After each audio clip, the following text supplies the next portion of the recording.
Il TFR in busta paga è una sparata paurosa, un danno per tutti che mette in difficoltà sia le imprese che gli stessi lavoratori.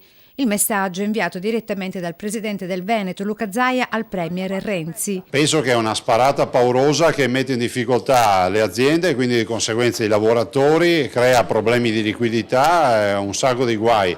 La verità è che i nostri lavoratori, un lavoratore costa 2,3, vuol dire che se 1.000 euro lo stipendio l'azienda costa 2.300 euro. Anche Giorgio Squinzi, presidente di Confindustria, d'accordo con il governatore veneto, boccia la proposta del governo. Con lui anche i sindacati trevigiani, con in testa la CGIL e Confartigianato Marca Trevigiana.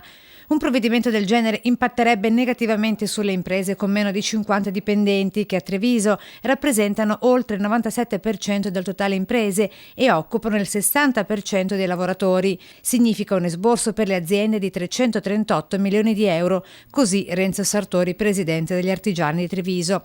Lo Stato sta facendo morire le nostre imprese e la nostra gente, continua il governatore. Dobbiamo dare più soldi in busta paga al lavoratore, questa è la vera sfida.